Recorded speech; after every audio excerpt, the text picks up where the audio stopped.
Hey everyone, I'm going to put on my doctor's coat just for a second here because over my 25 years practicing medicine and working with older adults, I've noticed something absolutely crucial about human health. The biggest threats to our independence, they almost never announce themselves with a shout. Actually, they whisper. So today we're unpacking a really overlooked topic, the silent decline of senior balance, and exactly how we can protect our independence before it's literally too late. It's kind of terrifying when you think about it. Most folks simply don't realize they're losing their balance until the exact day they almost fall. And the craziest part, they felt 100% fine just days before. You're walking around your house, feeling totally capable, and then boom, something just feels slightly off. We're not talking severe dizziness or a sharp pain, it's more like a strange, silent disconnect where your body just isn't responding the way it used to. Let's approach this exactly how we would in my clinic, starting with the chief complaint, recognizing the silent decline. When we're doing a medical assessment for balance, we're hunting for the absolute quietest warning signs. There's this huge disconnect between what we think happens and what actually happens. When most people hear balance problems, they immediately picture a spinning room or extreme physical weakness. But what I always tell my patients is, that's just not the whole picture. Early balance loss, it's hesitation. It's that momentary wobble getting out of bed.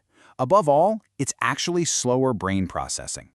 A lot of times, patients don't mention dizziness at all.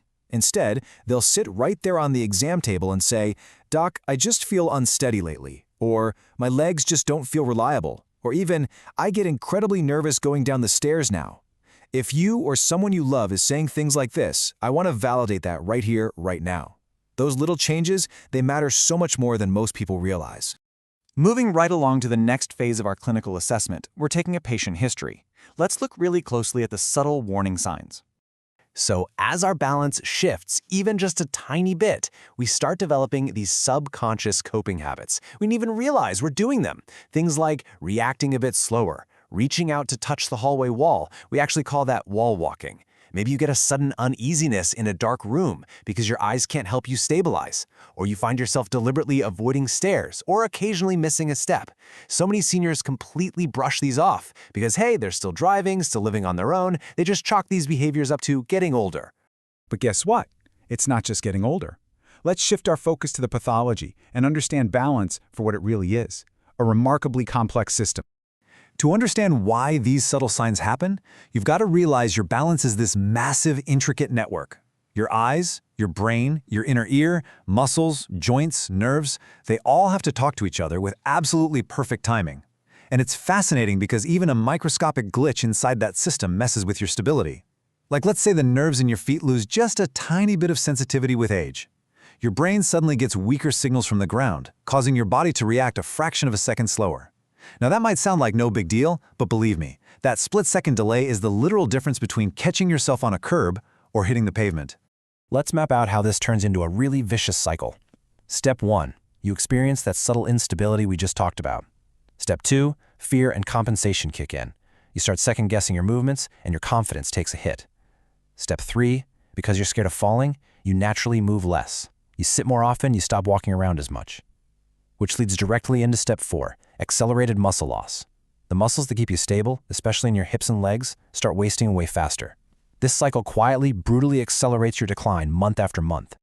Okay, now that we know how this cycle works, let's run a differential diagnosis.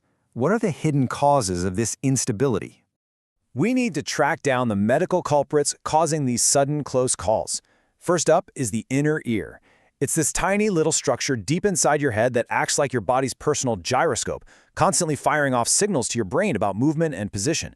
But as the years go by, those tiny signals can get a bit unreliable.